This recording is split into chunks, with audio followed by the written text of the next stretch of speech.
તો મહત્વના સમાચાર સામે આવ્યા છે। બ્રેકિંગ ન્યૂઝ પોરબંદરથી। જે રીતે પોરબંદરમાં ખનીજ ચોરીને લઈને મહત્વપૂર્ણ સમાચાર સામે આવી રહ્યા છે। પોરબંદરમાં 2 ઓડિયો ક્લિપ વાયરલ થતા ચકચાર મચી જવા પામી છે।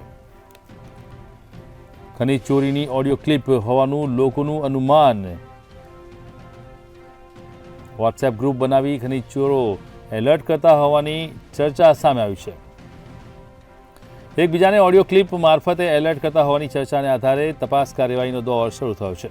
મંતવ્ય ન્યૂઝ આ ઓડિયોની કોઈ પ્રકારની પુષ્ટિ કરતું નથી, ત્યારે જે રીતે અત્યારે ઓડિયો ક્લિપ ફરતી થઈ છે તેને લઈને આ સમગ્ર બાબત સામે આવી છે કે પોરબંદરમાં 2 ઓડિયો ક્લિપ વાયરલ થતાં ચકચાર મચી ગઈ છે।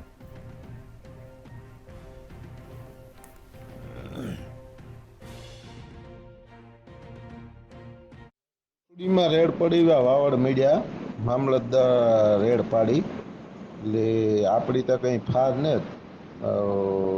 એવા મેસેજ મળ્યા કે ટૂંકમાં અલર્ટ રહેવું થોડુંક આપણે અહીં તો અટાણે તો ન હોય હું કારણ કે અટાણેના રેડ પાડી એટલે એને સવાર તો ના પડે જાય એટલે અહીં જરાક ધ્યાનમાં સાવચેતીમાં રહેવું હાવ હુવે ન જતા સારું આપણી કંઈ ફાર ને દીવા તો અહીં જરાક અલર્ટ રહેવું મેસેજમાં ને એવું હું ગાંધીનગરથી પૂગ્યો હટાણે કાલુનો ગતો હતી મારે થાકોડો હે તો એવું હુંવે જા જરાક ધ્યાનમાં રહેવું એમ।